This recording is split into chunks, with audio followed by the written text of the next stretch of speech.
മഹാലക്ഷ്മി സീരിയലിൻ്റെ പുതുപുത്തൻ വിശേഷത്തിലേക്ക് എല്ലാവർക്കും സ്വാഗതം. അങ്ങനെ മേഘൻ ഒരു ആഭാസനാണെന്നും മഹിയോട് അയാൾ വളരെ മോശമായിട്ട് പെരുമാറിയിട്ടുണ്ട്.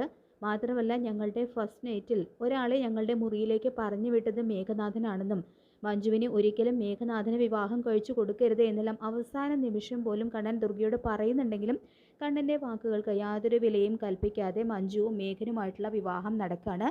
തൻ്റെ ഒരേ ഒരു പെങ്ങളായിരുന്നിട്ട് കൂടി കണ്ണൻ വിവാഹത്തിന് പങ്കെടുത്തില്ല. അത് അവളുടെ തലയണ മന്ത്രത്തിൻ്റെ ശക്തിയാണ്. അവളാണ് ഇതിൻ്റെ പുറകിലെല്ലാം പ്രവർത്തിച്ചിരിക്കുന്നത്. രണ്ടുപേർക്കും അതിനുള്ള ശിക്ഷ കിട്ടുമെന്നെല്ലാം ദുർഗ അടക്കം എല്ലാവരും കണ്ണനും മഹിക്കും നേരെ ശാപവാക്കുകൾ ചൊരിയുന്നുണ്ട് കേട്ടോ.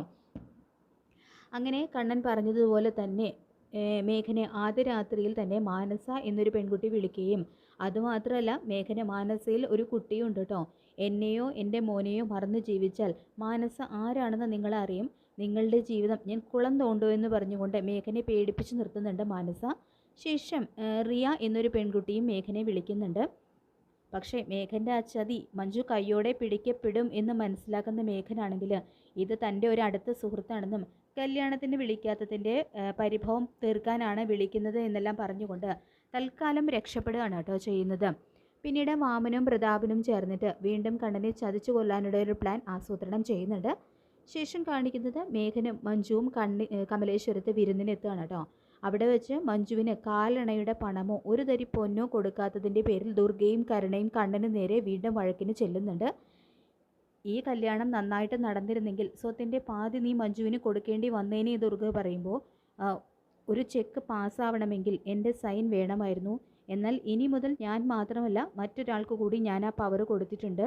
സൈനിങ് അതോറിറ്റി മാത്രമല്ല നമ്മുടെ കമ്പനിയുടെ ഒരു 60% ഷെയറും ഞാൻ മഹിയുടെ പേരിലേക്ക് മാറ്റി കഴിഞ്ഞു. അതുകൊണ്ട് ഇനി മുതൽ കമ്പനിയിൽ എനിക്കുള്ള അതേ അധികാരം തന്നെയായിരിക്കും ഇയാൾക്കും ഉണ്ടാവുക എന്ന് കണ്ണൻ പറയുന്നത് കേട്ട് ഷോക്കായി നിൽക്കുകയാണ് കേട്ടോ മഞ്ജുവും ദുർഗയും മേഘനും കരുണയൊക്കെ. കരുണയ്ക്കാണെങ്കിൽ ഇത് കേട്ട് ഒട്ടും സഹിക്കാൻ കഴിയുന്നില്ല. മഹിയോടുള്ള അസൂയയും പകയും ഒക്കെ ഇരട്ടിയാവുന്നുണ്ട് കരുണയ്ക്ക്. ശരിക്കും വയറ് കത്തിയെരിയുന്നുണ്ട് കേട്ടോ. അവളുടെ ജീവിതം ജയത്തിലേക്ക് എടുത്തുകൊണ്ടിരിക്കുകയാണ്. കണ്ടനെ കാൽ വിരൽ അനങ്ങി. ഇപ്പോൾ കമ്പനിയുടെ 60% ഷെയറും കിട്ടി. ഇതൊന്നും ഒരിക്കലും സഹിക്കാൻ കഴിയാത്ത കാര്യങ്ങളാണ് എന്ന് പറഞ്ഞുകൊണ്ട് വയലൻ്റ് ആവുന്നുണ്ട് കേട്ടോ കരുണ. പിന്നീട് മേഘനിൽ നിന്നും കാര്യങ്ങളെല്ലാം അറിയുന്ന പ്രതാപനാണെങ്കിൽ അതൊന്നും ഒരിക്കലും നടക്കാൻ പോകുന്നില്ല മേഘ. അവൻ അധികാരം കൈമാറുന്നതിന് മുൻപ് തന്നെ അവനെ തട്ടിക്കളയാനുള്ള പ്ലാനുകളൊക്കെ ഞാൻ തയ്യാറാക്കി കഴിഞ്ഞു. ഇനി ഒരിക്കലും പിഴവ് പറ്റില്ല. എല്ലാം ഞാൻ ഒറ്റയ്ക്ക് ചെയ്തോളാം എന്നുള്ള വല്ലാത്തൊരു ആത്മവിശ്വാസത്തോടുകൂടി അവിടെ നിന്നും പോവാണ് കേട്ടോ. അങ്ങനെ കണ്ണനെ കൊല്ലാനുള്ള പ്രതാപൻ്റെ പ്ലാൻ എന്ത് തന്നെയായാലും അതെല്ലാം ഇത്തവണയും പൊളിയും എന്നുള്ള കാര്യം ഉറപ്പാണ്. കണ്ണന് രക്ഷകനായിട്ട് മാർക്കോ വരും.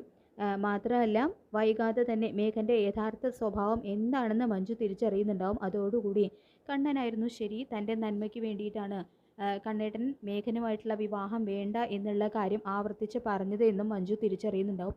മഞ്ജു മാത്രമല്ല ദുർഗയും ഉണ്ണിയൊക്കെ കണ്ണൻ്റെ ആ നന്മ ഉടനെ തന്നെ മനസ്സിലാക്കുന്നുണ്ടാവും. അങ്ങനെ മഹാലക്ഷ്മി സീരിയലിൻ്റെ വളരെ ത്രില്ലിംഗ് ആയിട്ടുള്ള എപ്പിസോഡുകൾക്കായിട്ട് നമുക്ക് കാത്തിരിക്കാം. ഈ റിവ്യൂ ഇഷ്ടപ്പെട്ടെങ്കിൽ ലൈക്ക് ചെയ്യുക, ചാനൽ കൂടി ഒന്ന് സബ്സ്ക്രൈബ് ചെയ്യുക. താങ്ക്